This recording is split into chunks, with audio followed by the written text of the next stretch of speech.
a lot of people make these mistakes when trying out high frequency training.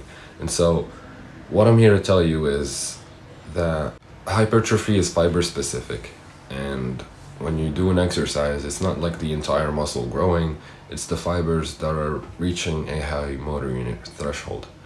And what that means is basically when doing an incline bench, the upper fibers of the back are the ones experiencing the highest amount of motor unit recruitment and mechanical tension. And what that means is basically when you program, let's say for example, an upper lower split, it means you basically have to have everything on that upper and not just like have, for example, incline on one upper and flat on the other upper. You need to have both of them on the same day. And that's when it becomes challenging to program, because you realize that you have like a shit ton of exercises and you're wondering if you can even recover from that. And I'm here to tell you, yes you can. And it simply comes down to you either have two options. Basically just have one upper day with everything. So basically flat press, some type of incline fly, or have an incline press and some type of back deck to, just not bash your front delts in case you want to do like a shoulder press after that, or start off with a shoulder press if your shoulders are a weak point. Well, my point is just basically have every single movement or like joint action in that upper day. So basically for lats, have a frontal and sagittal plane. If you I don't think it even makes a difference, but basically just have lats, upper back. If you want to like split it up into rear delts and shrugs, you can do that. If you want to like just have some type of row, that is also fine. You can have all of that, and just like repeat it the other upper day, or you can what you can do is just have the same joint actions but with different exercises if you like rotating your exercises.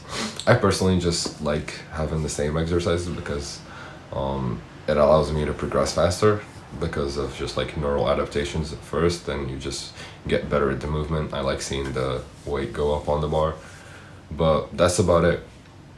And here are some quick tips on how to better up your high frequency training.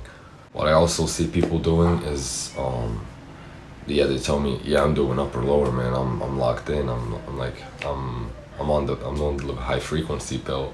And I look at their program and it's just like, it's basically like they have a chest focused day, upper day, and they have like a back focused upper day.